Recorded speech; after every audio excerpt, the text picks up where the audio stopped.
Ugh, I got sick.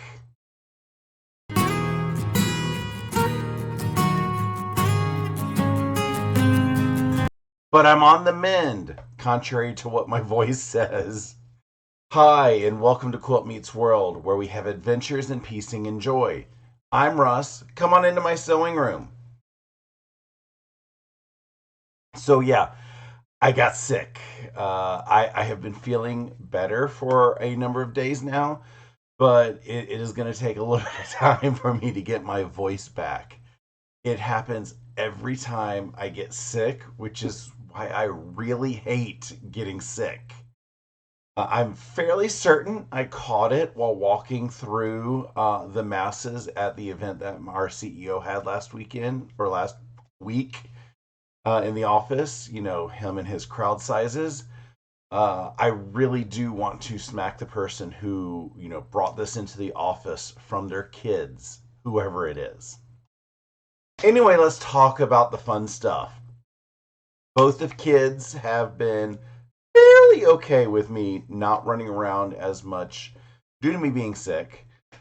Percy has been really enjoying the fact that I've had the heat turned up in my dual temp mattress pad because, cats, heat. Yeah. Riley was a little annoyed that she didn't get to go to daycare. I'm not going to bring this stuff to anybody that could get it. And, even though I could have just put a mask on to get in and out of the daycare, I wanted some sleep. I thought about trying to get her earlier this week. It did not happen. So she's going to have a blast at daycare on Friday. Saturday, though, because things, still tested clean, it's just gunk. I masked up because I don't want to get to people, and went to Saturday Sampler. I do anything that I would do if I were actually, sick. I don't want people near me, so I stayed away from people. I didn't touch things. I still did all the proper procedures. The only thing I did not do is spray myself down with Lysol because I have threatened to do that to people if they come around me sick. Um, I was a little surprised that it was very busy, but I found out why a little bit later. They also surprised us and did show and tell at the start of the session when they normally do it at the end. That was a lot of fun. We had quite a few people doing show and tell. And I got to do two quilts this month because I had the rock candy quilt, which, as I said before, is my boss's retirement quilt. And the other is the t shirt quilt that I did for a friend of mine. Both quilts went over smashingly with the crew. They loved the stories, they loved the fabrics, and they loved everything about them. So I am very excited. But as I said, I was a little confused as to why there's so many folks at Saturday Sampler. I do the third Saturday of the month instead of the first Saturday because it's usually a lot quieter, and uh, it was just like an extremely packed room, and I'm like, this is not right for Saturday Sampler. And then I found out why. They showed us our options for the next Saturday Sampler program that starts in July. And not only did they show us the options for the first time, probably ever, they showed us a finished quilt in person. um, so there was that program that they were showing us off and everything, which is the one that I'm going to be doing. But they also did a what is more of a traditional Saturday sampler where they don't particularly tell us what it's going to look like at the end. They just give us some fabrics that, they show us a sample block. And not a fan of that fabric line. It's gorgeous fabric. It's just not a me fabric. But I am very excited to do the other Saturday Sampler program that they will be offering. And the good thing is, I'm more excited because y'all will be able to join me to do this Saturday Sampler program without me trying to post, equivalent blocks like I have been doing in the current Saturday sampler program that's been going on. The reason why y'all will be able to join is because it is a true block of the month program, and it's not one of those overly expensive for the patterns. The fabrics might be a little bit on the questionable side, but we will talk about that on my 11Zs this coming weekend. But I am just very excited. I'm not going to tell you anything more about it. In fact, I got to remember to take those pictures out of my scenes from the week so y'all don't get spoiled. After Saturday Sampler, for my 11Z's live, I was joined by my friend Stephanie of Quilting with Stephanie Stitches as we sewed up month 6 of Bumbleberry Pie. That is a block of the month program that I kind of twisted her arm just a little bit to get signed up for. And the latest block in it is called Nuts and Bolts. And I think it came out gorgeous. This was just a fun thing. I did have a little bit of a snafu when I printed out all of the triangulations pieces. I printed out slightly too big, which meant all I had to do was just trim them down. But that caused me to be a little bit slower in sewing it up. It's again gorgeous, and I'm very excited to start seeing what's coming up next. I believe our next one that we are doing is going to be the center block, and then we're going to start building up pieces around it to try to get those ready. I'm like excited because it feels like we're halfway there, but we still got so much more to do. Saturday evening, I was on my friend Stephanie's channel, and we worked on month 1 of Dragon Fruit. Dragon Fruit is a fat quarter shop block of the month. You can sign up through them, although I think they're sold out now. It is Tula Pink Fabrics, and it is using the fat quarter shop foundation paper piecing templates that they have. They are pretty tiny pieces to have been doing for a traditional. And I will show that in a second. I got 2 style blocks done. The first style is a log cabin style block, and this little piece in the center is finished at a 1/2 inch. So if you are thinking about, should I do this on a traditional piecing? Like I said, that's a 1/2 inch, which means all these are really tiny pieces, and I'm not even going to go into how tiny of pieces that you had to cut for the just for the foundation, which means the regular pieces would be even smaller. The other block that I completed is a courthouse stair, which confused me at first until I realized this type of a square in a square is the same style as a courthouse block. So if you see how the 2 different shadings are, it's built the same way, so you can do basically a square in a square with it. So yeah, I've got 8 of the 20 blocks completed because you had to create 4 of each. So I still got a little bit more homework to do. I did get the homework done for Bumbleberry Pie, so that is good. I will say with these blocks, I have to give a shout out to my friend Julie. She was a little intimidated.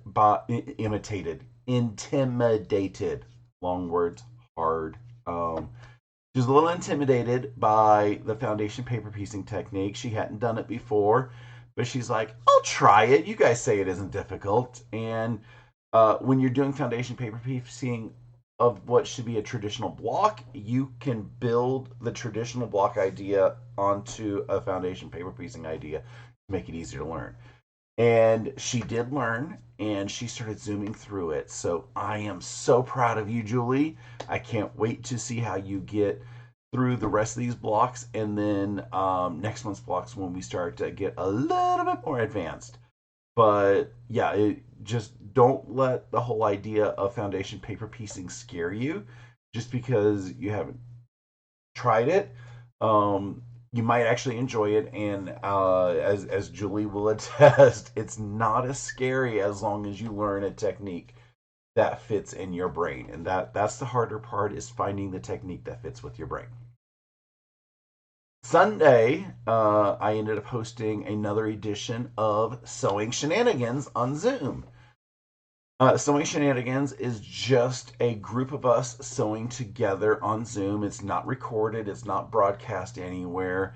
It's just a Zoom meeting that we all get to sew together, encourage each other, and sometimes enable each other. I don't think that there was any enabling this week when it came to anything. So I'm a little disappointed in that. So I may have to have a talk with some people and be like, look, there was no enabling. It might just be because a few people that normally show up didn't. They had, other um, commitments that they had to take care of. It's all good. But we did have a great crowd join us. And as always, all are welcome. If you want to join next time, you could either ask to be added to my mailing list by sending me an email. My email address is in the description box below. Or you can just join next time unannounced, because I usually put the link to Sewing Shenanigans in my videos beforehand, the week beforehand, so that you can join then. They're 100% going to be in my weekly vlog videos, but they may or may not make it in my live videos. It just depends on what kind of craziness is going as I am trying to get those scheduled. I'm thinking about mid-December for my next Sewing Shenanigans, probably the 15th, so I would love it if you could join me then. Tuesday, I kind of got myself overhyped. I got all excited because I was getting a FedEx package. Riley's Chewy box was delivered on Tuesday, and you know me and that hot FedEx guy. Yeah. Anyway, I had a few things I needed to do around the house. I also needed to go out and do a few things, but I didn't want to go out in the rain. And, if the FedEx guy was going to be here, that would have been more worth it. So I stayed home, worked in the living room for most of the day, just so I could have that opportunity to say, ooh, hi, Mr. FedEx guy.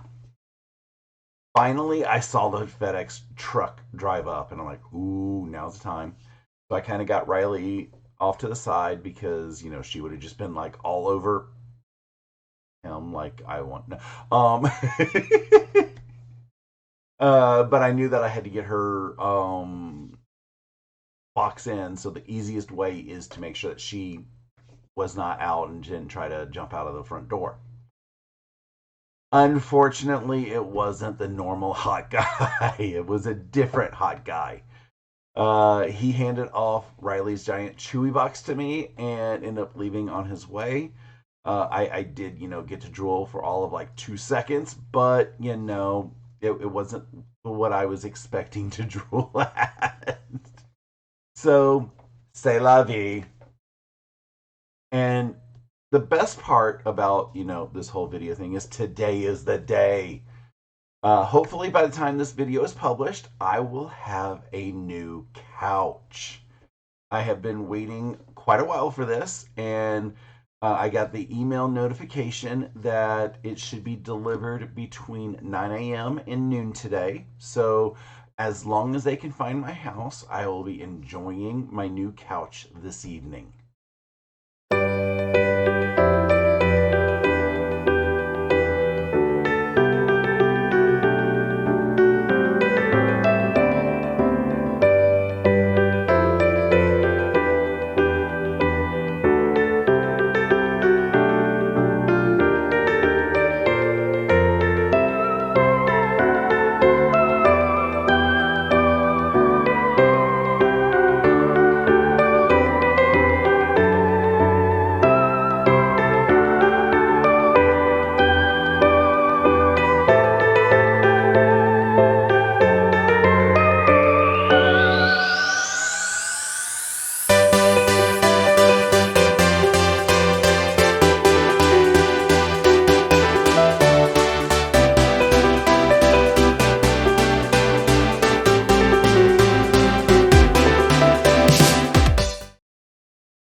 goals this week? Well, I've already determined that anything else making it out for Christmas isn't happening.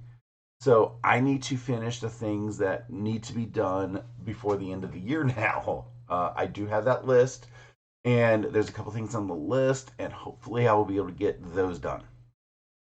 The first two priorities, though, are the binding on those two quilts that I did on show and tell. I need to get the binding on both Rock Candy and the t-shirt quilt completed because those have to be out soon. I wanted to do that during sewing shenanigans this past weekend, but I didn't quite keep enough energy. I also need to prep for this Saturday's 11sies. It is going to be another Saturday sampler project that we'll be working on. It's the existing one that has been going on since February or March or something like that. I forget when it started. Uh, but as part of that, since I'm doing the announcement of the next program, I need to learn how to share my desktop so I can show y'all the block of the month that we will be doing for Saturday Sampler. When I saw it, I immediately thought of several different fabrics that could be used in it. So I think that there's a lot of options for y'all so that you can, work from your stash or things like that. I will also, potentially be holding on to these patterns for future project options just because it's that much fun. And also, this weekend, my friend David is coming into town at some point. So hopefully, I'll be able to catch up with him. I don't know what time he is planning, when he's planning. It's already shifted once, so we will see what that is. Anywho, I think that's going to be about it for today. My voice is a little, rough around the edges right now, but like I said, I feel a lot better than I sound. I hope you were entertained a little bit with my weekly shenanigans. If you wouldn't mind doing the things that make the YouTube algorithm happy, that would be awesome. They are things such as liking the video, commenting below, or even eating some candy corn. It is a fat-free food after all. Subscribing to my channel is free and a wonderful way of letting YouTube know that you like my shenanigans. Ringing the bell icon next to the subscribe button will get you notified when I go live on Saturday mornings or when I upload any other videos throughout the week. I hope you have a wonderful rest of your day and an awesome week. Until next time, stay happy and remember, always measure your life in love.